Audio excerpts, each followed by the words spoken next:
It's called the decisive decade because we realistically need to cut annual emissions by half at the end of this decade, which is a massive target. And that means that we cannot rely purely on, to a large extent, unproven and unscalable technologies. And that's why the case for soil carbon is really, really clear.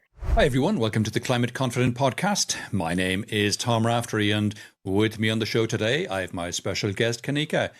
Kanika, welcome to the podcast. Would you like to introduce yourself? Yeah, absolutely. So I'm Kanika. I'm the climate lead at Agreena, which I can definitely share a little bit more about if that'd be helpful. Yeah, please do. For people who are unaware, Kanika, Agreena is what? Yeah, so Agreena, we're a kind of climate tech company that's at the forefront of transforming agriculture, which is one of the most highly polluting sectors in the world. But also uniquely, it has the potential to really solve some of the climate problems that we're facing. So, just to bring a bit more context to that, the way that we have been farming for generations is kind of based on a process that is highly polluting. And it's served us well to a certain extent, right? We've been able to feed a large population with cheap food, but we're now kind of understanding the limitations of that. So we're basically in a situation where our food systems have been degraded, right? The soils actually aren't kind of functioning as they should be, which means we can't produce food at the rate that's required with the population, right, that we'll inevitably have as we look into the future. On top of that, when you combine the corporate perspective, you have many corporates that are scrambling to achieve their sustainability targets, not Mhm. only just to do good for the world, but also because in many cases, it's a business resilience area. If you take a food company, for example, that depends on a food supply chain, these types of companies actually need, scalable and impactful solutions, which is what regenerative agriculture can provide. So our business model, to put it in a simple way, we kind of work with the supply side of farmers and ensuring that they have a way to be incentivized to actually get into this transition of regenerative agriculture, so monetary incentives. And then we connect that supply side to the demand side, right, which is the corporates who may be looking for things like carbon credits. They may be looking for specific data that supports the way that they track towards their sustainability goals. They may be looking for ways to create new sustainable financial products, for example. So that's a little bit of how it works. And then the last point that I'd like to highlight is that we're really proud of the impact and scale that we've achieved today. So Agreena today, we're the largest regenerative agriculture platform in Europe. What that means in terms of scales is that we're working in 20 markets across Europe. That covers 4.5 billion hectares of land, which is actually larger than the footprint of all of Denmark, which is where the company is headquartered in. And that's working with roughly 2,500 farmers. So it's been, an incredible journey to get to this point. And I think we're really excited about how much more potential there is to deliver. And I've had people on the podcast already talking about regenerative agriculture, but again, for people who might have missed those episodes, can you give us a quick Regen Agriculture 101? Of course. So regen ag is a topic that's actually been around for generations, but it's really starting to get momentum now. And it's actually an interesting topic to define it because there isn't really a standard, globally recognized definition for regen ag. And in the sustainability space, especially, right, people love to argue about the taxonomy, which is important because we need a common kind of goalpost to work towards. But the way that we define it, and many in the industry define regen ag, is that it's really just a set of principles that's focused on soil health and restoring that for the purpose of resilient farming, restoring nature, and the fact that we've degraded nature. And that's kind of what I would say about defining regen ag. The other point about regenerative that is also quite telling is if you compare it versus the word sustainability, for example, regenerating is all about making something better than what it currently is. It's restoring rather than just sustaining something so that we have it for future generations. So I think that in itself really speaks to the point that it's around rebuilding what we have actually destroyed and putting more back into the land than we take out. If that's a little bit abstract to also understand, I think it's also helpful to compare it to traditional conventional farming, which has gotten to the state that we're in. So I mentioned before that agriculture is a problem. And to illustrate that a little bit more, right? So agriculture currently produces roughly a third of global greenhouse gas emissions. And on top of that, if you look at the estimates that come from the Food and Agriculture Organization, we have roughly 40 to 60 harvests in the way that we're currently treating the climate. So if we continue on this trajectory of climate change, that's within my lifetime, which is really alarming and scary, right? Because we're starting to understand this reality of the climate disaster that we're in, there's also urgency to address the problem. So that's where Regen Ag really comes in. So this is a way of farming that kind of, makes the soils healthier. And why that's important, actually, another analogy that I could maybe use is the analogy of a sponge, which I've heard from one of our farmers. For example, right, if you think of a healthy soil under regenerative practices, it really acts like a living sponge. So you're building up the organic living matter within the soil. What that does is it creates structure in the soil. So that means, for example, if you have a massive downpour of rain, the soil is actually able to absorb that rain rather than having that rain run off with nasty, polluting chemical fertilizers. And that just means that you're going to be able to grow stronger plants that can withstand, right, all of these climate shocks that are coming into place. So hopefully that's a comprehensive definition of the way that we see regenerative agriculture. Okay. And of course, in doing that, what you're doing as well is sequestering carbon, which is why we're talking about it on the Climate Confident podcast, where we talk about successful emissions reduction stories and strategies. So the Regen Ag is not just improving soil health, but actually sequestering carbon to help in the climate fight. Absolutely. So how much carbon are we talking about? Yeah, so there's an interesting stat around the kind of potential for soil to store carbon. And it's something like our soils actually have the potential to store 3 times more carbon than the atmosphere. So what I see as really interesting is in the climate fight, if we're going to try and get right to net zero by 2050, if we're honest with ourselves, right, we're really far off from that. Why soil carbon is so interesting is that it actually has the potential to, if we do it well, right, globally across vast kind of agricultural systems, you can remove or sequester 2 to 5 gigatons of carbon annually. So that's gigaton scale impact, Right. which is really massive when you compare it to the engineered solutions that are very popular today, but have limitations in terms of what they can actually deliver. Why is soil such an overlooked but powerful climate lever, do you think?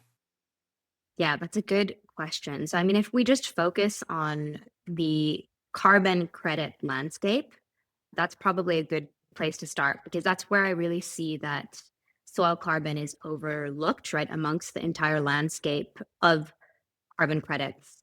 So, if you think about what currently dominates the market, you basically have one side of the market, which is very cheap, low quality avoidance credits. And those types of credits, they don't actually remove carbon from the air. Now, on the other hand, you have the credits that are actually, I would say, generating the most demand, number one, but also the most funding, right? When you think of the climate tech startups and scale ups that have really gathered traction. The problem with these types of solutions, if you take a direct air capture, for example, is that they're expensive, they're slow to scale, and we don't really know the impact that will be eventually delivered because they're new, right? Only time will tell. That means that there's a really big gap in the middle of those two extremes. And that's where I really see soil carbon fitting in. We talked a little bit about the potential for soil to sequester carbon. And what's really interesting is that soil is like the largest terrestrial or land-based carbon sink that we actually have available to us today. And as I had said before, if we do it right, it has the potential to sequester up to 5 gigatons of carbon equivalent emissions, which is really, massive impact. And then the uncomfortable truth that we should also probably talk about is the way that the carbon market actually works from a buyer perspective, right? So I talked about the two extremes, but the priorities of the carbon market today are very heavily indexed on permanence, right? Which is oftentimes the way that Mm. we talk about it is solutions that when they store carbon, they will store that carbon for over 1,000 years. And then also very rigorous standards, which are very important. And to soil carbon, we can speak a little bit about what we're doing there from the standards perspective. But when we keep both of those things in mind, we're really over indexing on something that is perfect. And that means that it's not a market that's set up to actually scale up solutions effectively.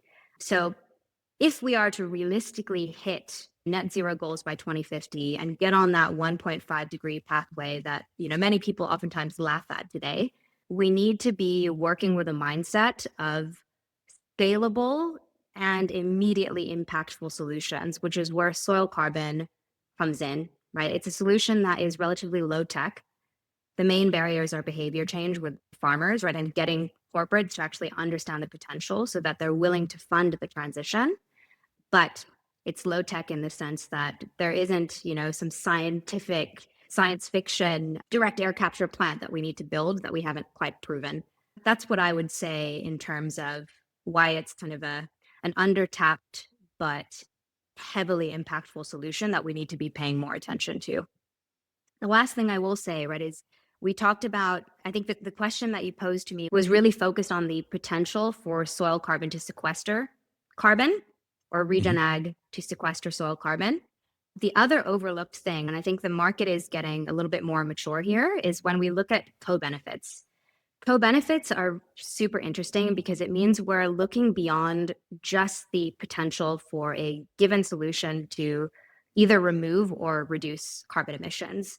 We're thinking about the broader, for example, environmental impacts. So if you take agriculture, we talked about the emissions intensity, but what people might not also know is that it's the way that we've been farming has been destroying biodiversity. It has been destroying our fresh water resources. And when you take in mind the potential for regen ag to really encourage life within the soil and above the soil, as well as the fact that you're reducing the reliance on chemical inputs, which therefore reduce the amount of runoff that goes into our water systems. Those are some fantastic co-benefits, along with the food security argument. You did mention, though, behavior change in the Yeah. farmers. And we all know that changing technologies is relatively straightforward, but changing behaviors in people is a lot slower, trickier. There's a lot of we fear change involved. So, how do you work around that? Yeah, and there's probably two dimensions that we can go into. Maybe one is the farmer side of things, right? As I said, right, we operate on both the supply side and the demand side, but perhaps we zoom in on the farmer side first, right? So I think if you take the argument for regenerative agriculture from a farmer perspective, no one can argue about the benefits over a 10-year transition period. But the important thing that I've said there is that there's a transition period. That means that when a farmer chooses to adopt regenerative agriculture practices, the benefits won't come immediately. It takes time. And the reason for that is farmers will have to adopt new practices. It means that they are relying less on these chemical inputs. What does that mean for the soil? It means that the soil actually needs time to adjust, right, to a new normalcy, because it's a very different state that the soil is having to work with. And one of the interesting things that a farmer had actually said in one of our events is, how can I focus on being green when I'm in the red? And I think that's so telling, right? Because farmers, especially the ones that we work with, which are row crop farmers, right? So your wheats, your corns, your oats, these types of crops, that's an industry where there's just so many middlemen, which means that these farmers have teeny razor thin margins. Yeah. So for them to actually operate, they need incentives to make this transition. If I sum it up, right, at Agreena and many others in the industry, they will say that there's three real barriers to change and actually implementing this transition. One is financial, which speaks to the razor thin margin point that I've said. So, how do you create financial incentives for these farmers? And this is where, right, carbon credits through the voluntary carbon market, where supply chain incentives through players like Pepsi, Mars, Nestle come in, where green loans that banks can actually encourage. That's where this comes in.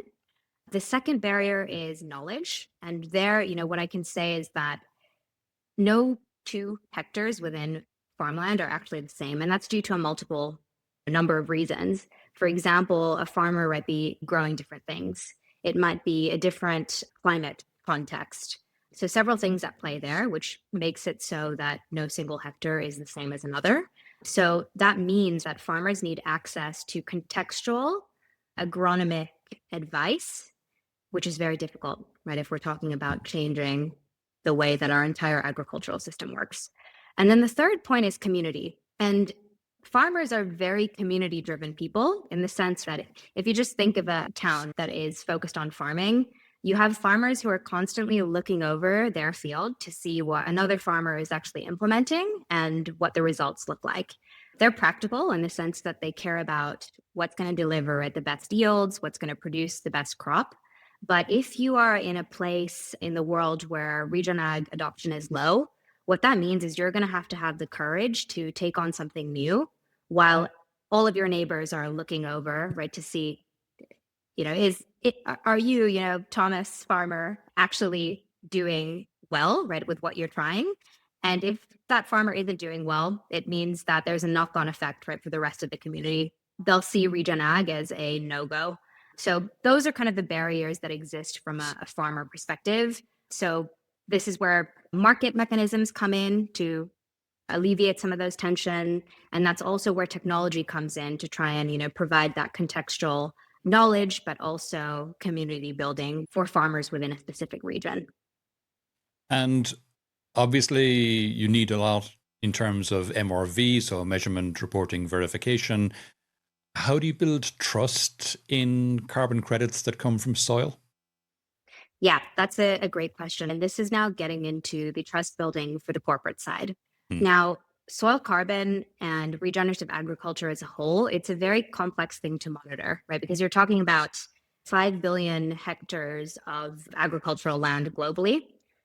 So that's vast, right, in terms of scale. And then also, we're talking about measuring what happens underneath the ground, which isn't a simple thing to do. So when it comes to building confidence on the demand side with corporates, and this is actually not only for carbon credits specifically, but even with the data itself, right?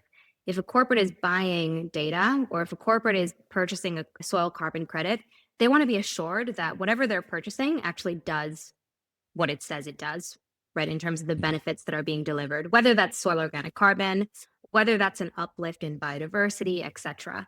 So this is where science really comes in, but also technology. And let's start with the technology piece, right? Which is where MRV comes into the equation. So MRV, it stands for measurement, reporting, and verification.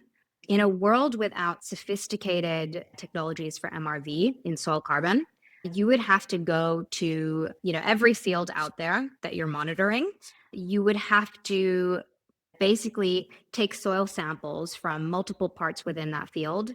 You would then have to compare it, right, with pictures that farmers could be, providing that shows what's actually happening on the ground from a practice perspective.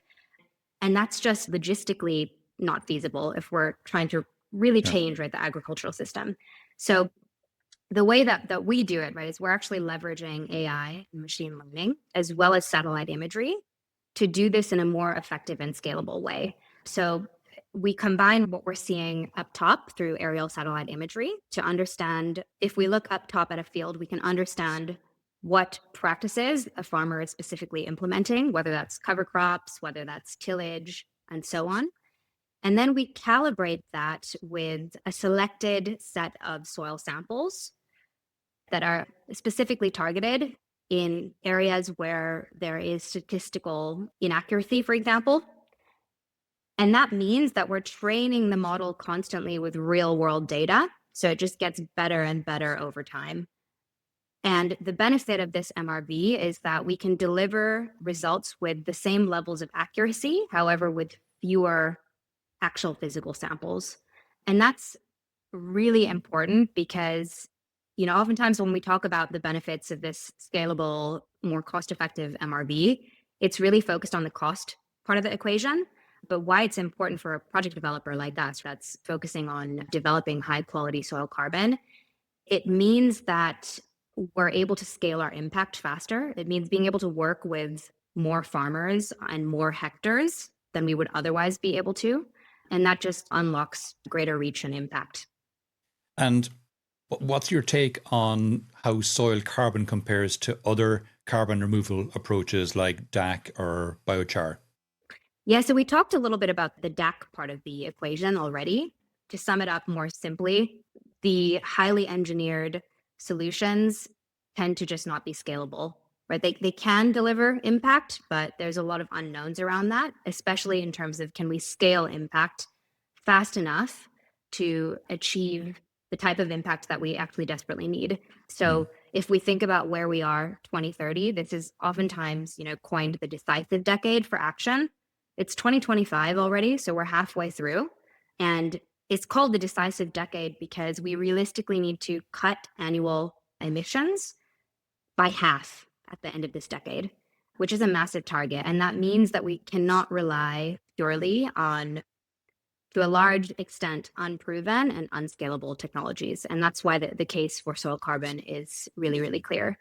Biochar, you brought up that, right? So that's a really interesting innovation actually in the space. And I think we're actually huge advocates for biochar. I think biochar works actually very well with the principles of regenerative agriculture because when biochar is actually applied to fields, it also reduces the need for chemical inputs and polluting fertilizers or pesticides and things like that. So it actually aligns very well, right, with the principles of soil health that regenerative agriculture promotes. And you could say the same as well, right, for enhanced rock weathering, which is kind of in a similar family to biochar. And what about the role of financial institutions in scaling this space? Yeah, so that's a great point, and I think we have some examples that we're super proud of that we could speak about. I kind of alluded to some of this before, right? That in the way that we work with corporates, we're able to provide data that can help a number of use cases. So the financial sector is one of the segments that we really target. We work quite a bit with the IFC, which is part of the World Bank, to promote financial solutions for farmers transitioning. Probably the best example to talk about is our work with Raiffeisen Bank. This is an example where with Raiffeisen, they were basically really keen on promoting regenerative agriculture in Ukraine specifically.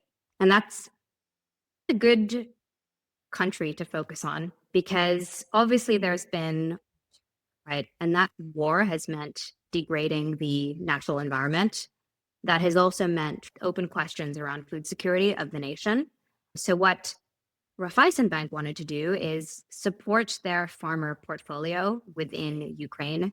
And in their case, their largest credit portfolio is actually in the agro sector. So it makes sense for them, not only right to support a nation in the near term, be more resilient, but it also means business resilience for them in the long term. If they're able to support their agricultural client base in being more resilient far into the future, it means those agricultural clients will continue to be banking customers of theirs.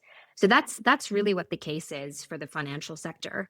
So to kind of make it more specific, right, in terms of what we actually did with Raiffeisen Bank, it was all about providing data. And this data was then able to help Raiffeisen actually understand the rate at which farmers in their portfolio were adopting these regenerative agricultural practices, but also the benefits that these regen ag practices were delivering, right? In terms of soil carbon, which is a proxy for soil health, in terms of biodiversity, and so on. That meant that with this data, Raiffeisen can then work at creating sustainable linked loans. But you can only do that, right, if you've got the data to actually prove the upside and benefit of doing so.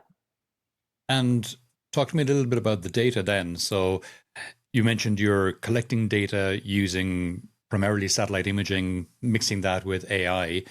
How can you assure the business community that this data is not just verifiable, but let's say trustworthy?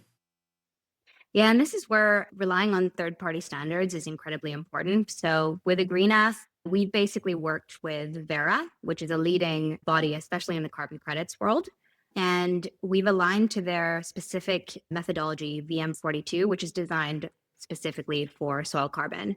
Now, we're in kind of a lengthy process with Vera, which has multiple stages, but the most important milestone has been passed, right, which is Vera's review of Agreena's methodology.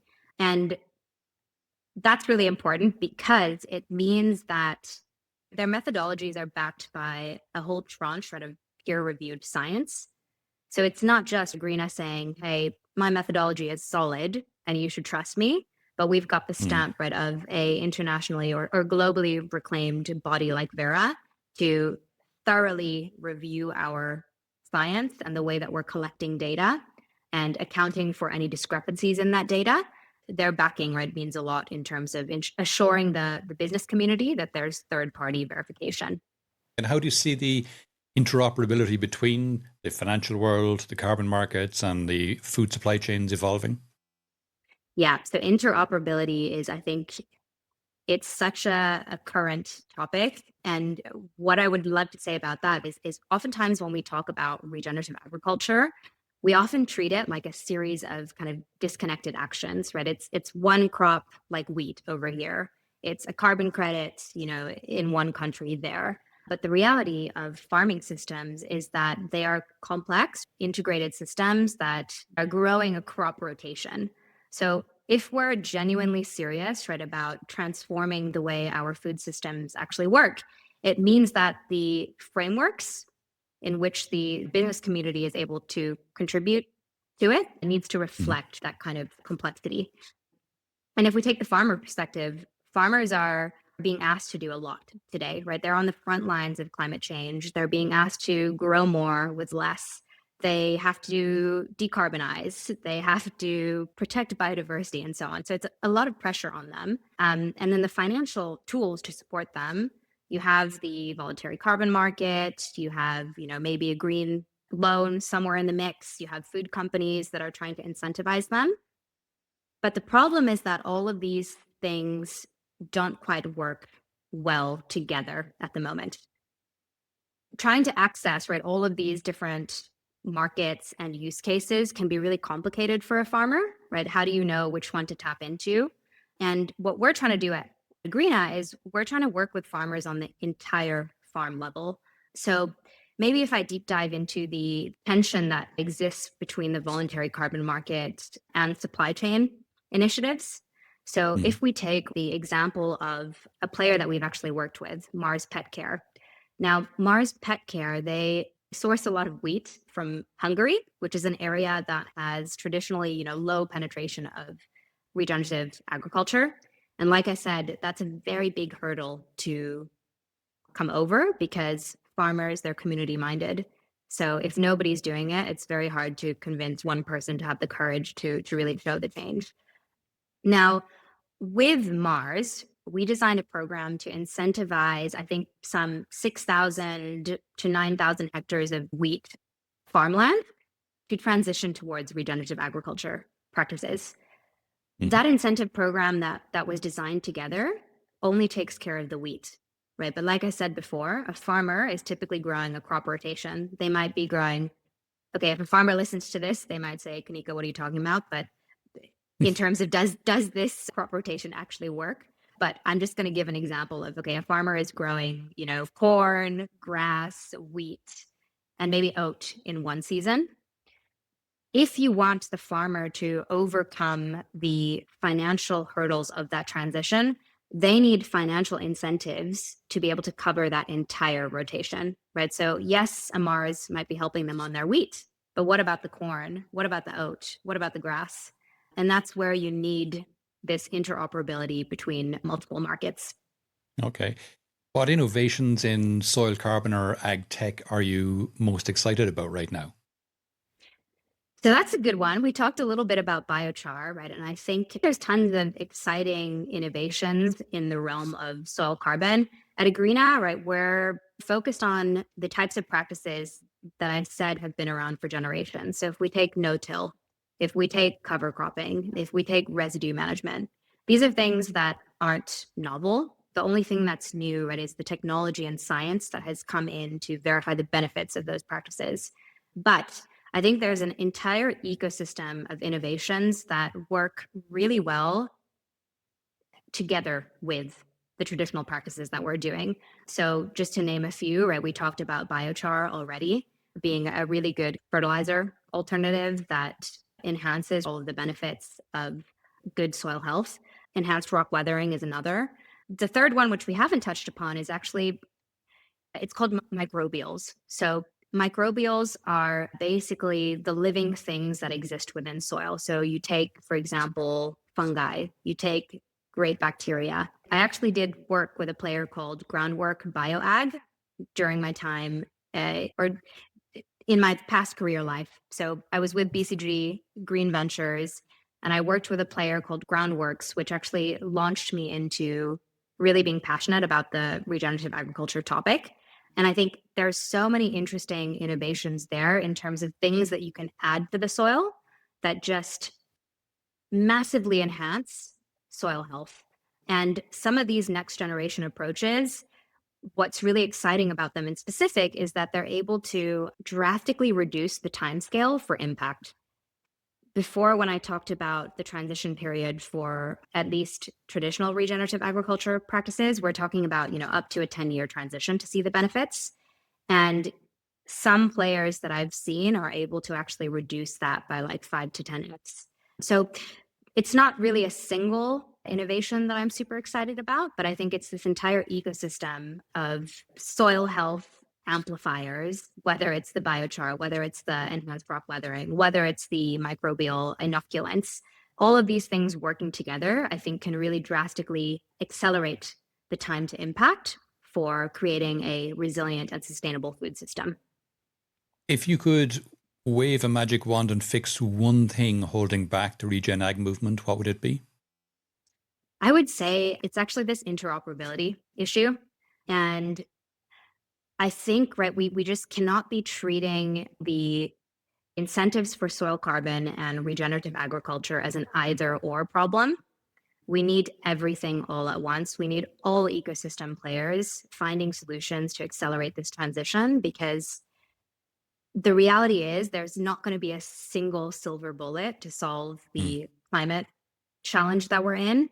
But what we do know with regen ag and soil carbon in specific is that it's something that exists today that is relatively easier to scale, right? There's no engineering complexity involved. It's primarily just behavior change.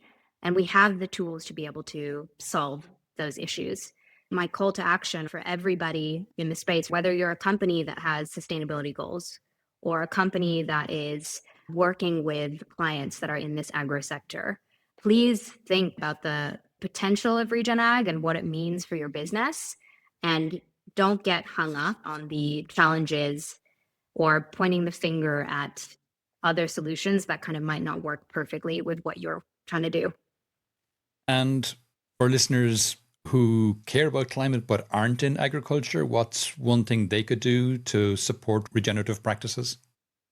That's a good one. One thing that's interesting about regen ag is that it's gaining momentum within the business community as well as within the farmer community. But with Mm-hmm. consumers, it's not something that's really top of mind. Consumers may think about organic produce, for example, and pay a premium for organic produce. But if you ask somebody on the street, what is regen ag, they might not really have an answer to that. I would encourage consumers to really think about what regen ag means. And when they purchase food from food manufacturers, to actually try and think about what are those players doing in the realm of regen ag, because ultimately regen ag is encouraging a food system that is healthier, right? When we talk about soil health, and it's only logical that healthy soil produces healthier, more nutrient rich food. So think about, what you're eating and what your food's eating and ensuring that the companies that you're purchasing from actually have commitments to try and create the transition that we need. Okay, superb. And a left field question. If you could have any person or character, alive or dead, real or fictional, as a champion for regen ag, who would it be and why? That's actually that's a good one because 2025 has been a year that has been realistically very difficult on a climate front, right? There's been tons of political headwinds that have really attacked the climate narrative. There has been a bit of ESG fatigue. And actually, what was great is that, I woke up to the news of Mark Carney winning the Canadian presidential election. And I think the Uh-huh. world has a lot to learn from somebody like him. He is somebody that is treating the entire climate topic not only as a moral obligation of doing the right thing, but he is grounding the climate problem in an economic reality. And at the stage or the maturity, the part of the maturity curve where sustainability currently is today, we desperately need figures like that who are able to create a narrative that speaks to conservative people who are against the green folks, that grounds the rationale for climate action in something more than just doing what's good for the world. So I would love to pick his brains right on what we can learn from a societal perspective to really shift the narrative and get people to really buy into climate action. Nice. I like it. Very good. Super. Kanika, we're coming towards the end of the podcast now. Is there any question I didn't ask that you wish I did, or any aspect of this we haven't touched on that you think it's important for people to be aware of? I think we touched on quite a lot of ground, Tom. So maybe Mm-hmm. nothing now, but perhaps if there's something else, it could be picked up in another edition. Great. I like it. Super. Super. Okay. Kanika, if people would like to know more about yourself or any of the things we discussed today, where would you have me direct them? LinkedIn is a great place. So you can find me on LinkedIn. If you're keen to learn more about Agreena, definitely check out the Agreena website, agreena.com. Okay, superb. I'll put those links in the show notes so everyone has access to them. So, Kanika, fantastic. Thanks a million for coming on the podcast today. Thanks so much, Tom.